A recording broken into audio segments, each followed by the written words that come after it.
अलैहिस्सलाम ने बताया कि दुनिया में ऐसे सारे आदमी जिनको किसी वजह से दीन नहीं मालूम हो सका, वो बचपने में मर गए, वो पागल पैदा हुए या किसी ऐसी सोसाइटी में पैदा हुए जहां उन तक दीन नहीं पहुंचा। सुन के न मानने वाले की बात और है, मिसाल इस बात की है कि उसको दीन का पता ही नहीं लगा।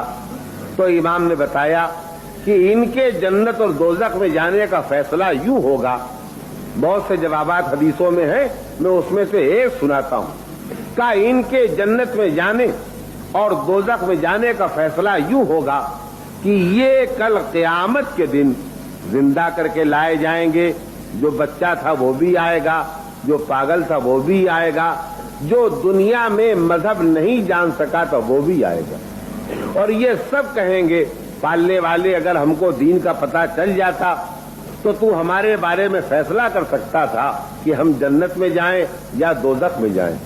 तो अल्लाह हुक्म देगा, मलाइका से हुक्म देगा कि जरा सा दोज़ख का एक हिस्सा खोल दो। और जब दोज़ख का एक हिस्सा खोला जाएगा तो रवायत के अल्फाज ये हैं कि उसमें से जो आग निकलेगी, जैसे हम जमीन पर बैठ के आसमान स्काई को देखें तो मालूम ये होगा कि दोज़ख से निकलने वाली आग वहां से निकल के आसमान तक पहुंच रही। जब दोज़ख की आग इस तरह दिखाई पड़ेगी तो ये सारे जो पागल थे, जो बच्चे थे, जिनको दीन का पता नहीं चला था, अब क़यामत के दिन तो पागल नहीं है, क़यामत के दिन तो बच्चे नहीं हैं, उस दिन तो उनको दीन का पता लग गया है।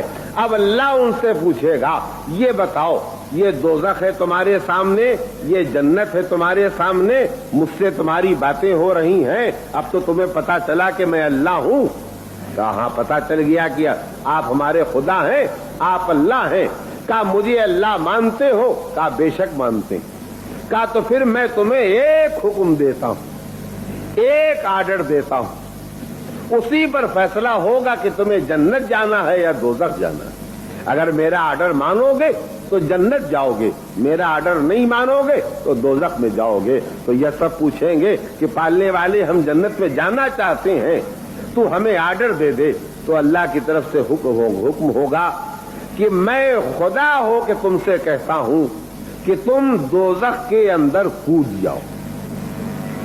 अब दो तरह के आदमी हो जाएंगे। एक वो होंगे कि जब खुदा ने कहा है और हमने खुदा को खुदा मान लिया है तो हमको उसके आर्डर को मानना ही है और कूद ही जाना है। और दूसरे सोचेंगे ये कौन सी बात है कि हम आपको अल्लाह माने और आप हमसे कहते हैं दोज़ख की आग में कूद जाओ, हम जल जाएं, हम कूदने पर तैयार नहीं।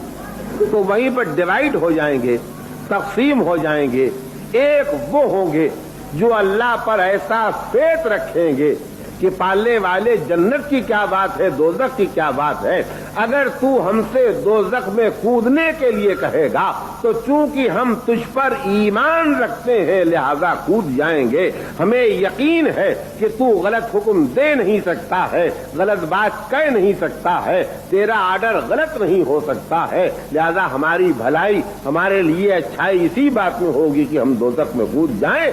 जब वो कूद जाएंगे तो रवायत के अल्फाज ये है कि वो आग उनके लिए जलाने के काबिल नहीं रहेगी, बल्कि जैसे जनाब इब्राहिम नमरूद की आग में डाले गए थे तो वो आग उनके लिए गुलजार बन गई थी, वैसे ही अल्लाह के कहने पर जो भी दोज़ख में कूद जाएगा उसके लिए वो आग गुलजार बन जाएगी, जलाएगी नहीं। आराम के लिए जैसे हम एक पार्क में बैठे होते हैं उस तरह की आग बन जाएगी। और जो अल्लाह की आर्डर पर अमल नहीं करेंगे अल्लाह आवाज देगा, देखो तुमको जिंदगी में दीन का पता नहीं चला था तो आज तो पता चल गया तुम में कौन मानने वाला है, कौन नहीं मानने वाला है। जो नहीं मानने वाला है उसकी जगह दोज़ख है, जो मानने वाला है उसकी जगह जन्नत है। एक सलावत भेजिए मोहम्मद।